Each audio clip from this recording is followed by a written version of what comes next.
Hi guys, I just finished up my coaching calls for tonight and um, we're just dealing with a lot of like lower law stuff, concepts, dollars and cents, stuff that isn't sexy. If you're catching the replay, hello. Um, I just feel that there's so much behind what people, when we talk about plans and what it is that we're doing with money. I just feel, hey, hi guys. I just, with everything that's been going on with this election, I've been seeing a lot of people just completely losing their minds. And it's actually been really sad to watch. I'm a very highly sensitive person. And so I've really felt like um, I need to completely block all of that stuff out. And so I've been, well, if you were on my Facebook earlier, I posted the video of Scott Bradley, who's like a really amazing piano player. And he was, hey Lauren, how are you?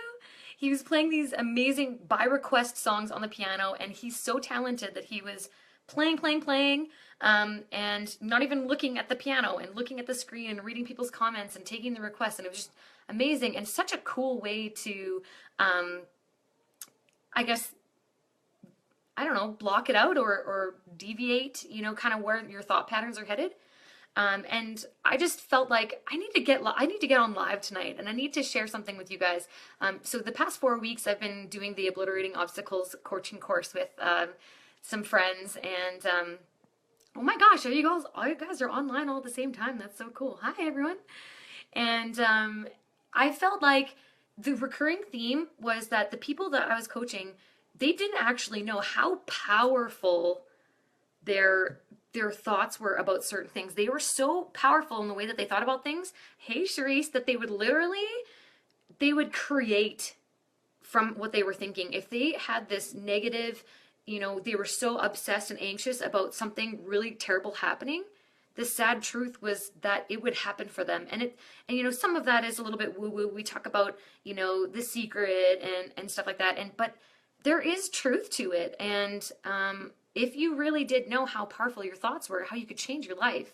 And I've been reading a lot about this election, and there's just so much garbage being thrown around on both sides, and I don't really think that it's super fair to call judgment at any point. I mean, imagine the people whose job is to write speeches for these people and the PR people, and how much of the person are we really getting when they stand up on stage and they have scripted ideas and they have things that they want to say, but how much of that is them, right? How much of that is what they really believe in and their true values, and how much of it is their political team, right?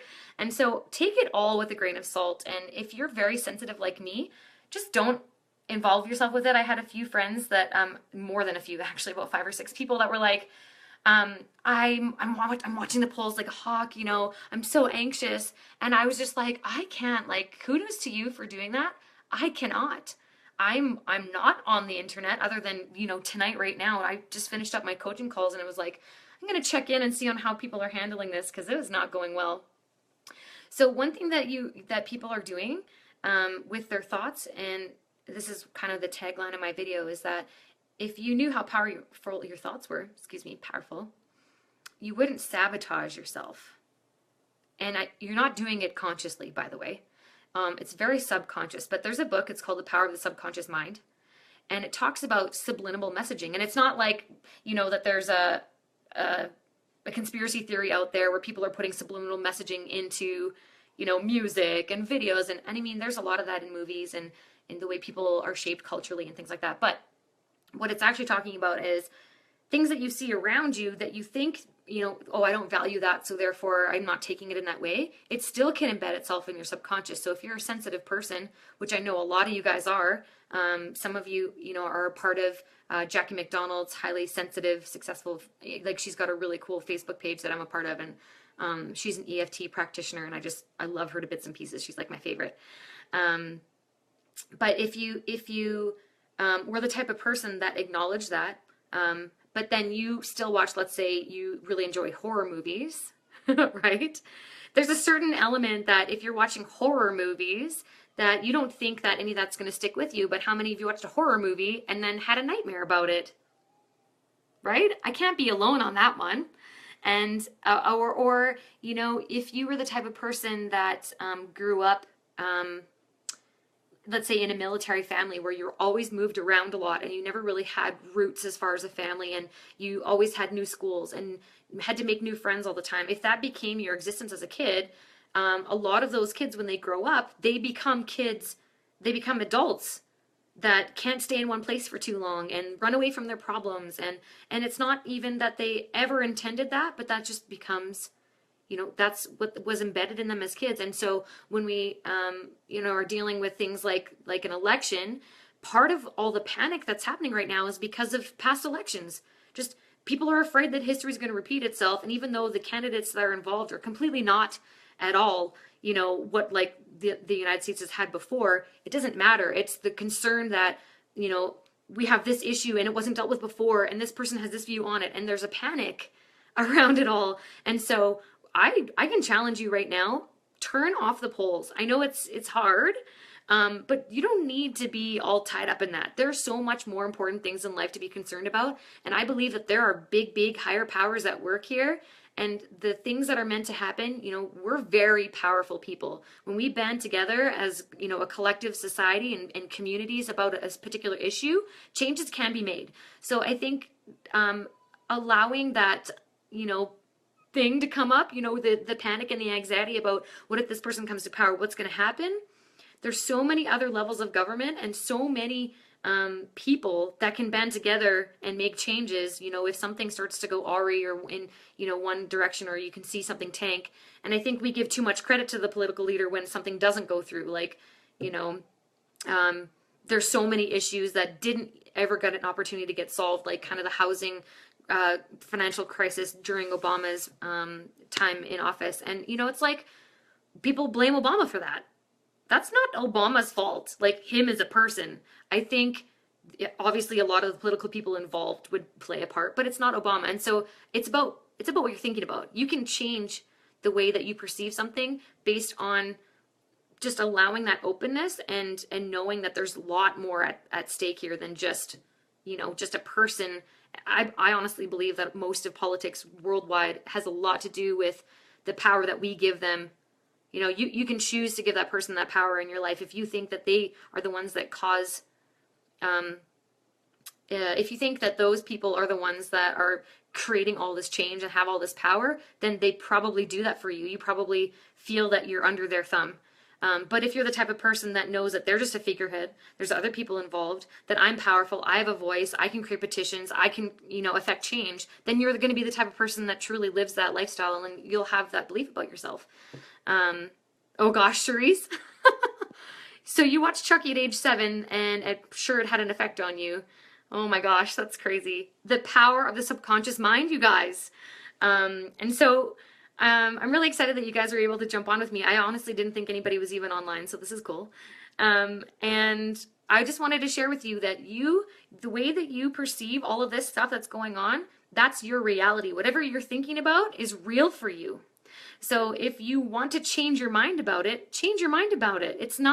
It sounds hard, but let's just try to reframe a few things here. Let's try to reframe what you might be thinking, about the outcome. If you're panicking about the outcome tomorrow, just know that there are larger powers at work here. It's not just about the person that's being elected in. It's about their team. It's about the communities. Each state has a representative. You know what I mean? I've just seen a lot of fear. And so allowing that fear, something that I've been working on actually in the last month or so, with Jackie, the girl who has the sensitive, let me look up the actual name of it for you because I think I botched it earlier. It's just an incredible Facebook group. If you're not a part of it and you're a sensitive person, I would check this out. It's called the Successfully Sensitive Sisterhood. Hey guys, I'm sure that there's probably something out there for guys, but typically women are more sensitive. Jackie McDonald is the one who helped me reframe. She did a podcast interview with Desiree Shirt, and she said reframing the way that you think about fear, because when you feel fear come up, that's just your biology. You have a fight or flight response in the amygdala in your head and in your brain, and it's trying to protect you. So if you're feeling fear, it's because that protection, that fight or flight is in action mode, and you can literally acknowledge that rather than trying to run away from it or shut it down. You can acknowledge it and say, hey, thank you for trying to protect me right now. I'm actually okay though. I'm safe. With these things that I'm thinking about, they don't need to be true. They don't need to be my reality. And reframing it as, thank you for trying to protect me. I'm okay now. And you come along on the ride with me, but I'm driving, right?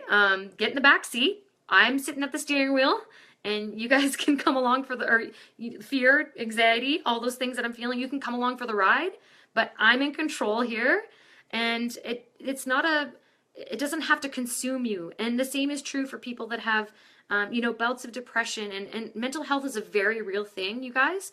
But there are coping mechanisms. And if you haven't heard of EFT, I'd encourage you to reach out. I can connect you with somebody in your area, or somebody that could maybe meet with you online and do some of it. Is so, so powerful, you guys. The power of the subconscious mind. So if you really knew how powerful you were, you wouldn't sabotage yourself anymore. So thank you guys for joining me. I hope you were able to get at least a couple nuggets out of that. I'd love to hear your comments or any other questions you guys have before I let you go.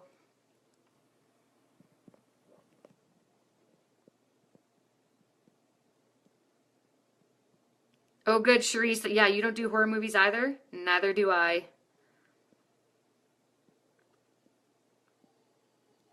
And just so you know, you guys, this is like, I think maybe my second time ever going live on Facebook. It's like a huge fear factor for me. And this reframe that we just talked about was what was able to help me get live again.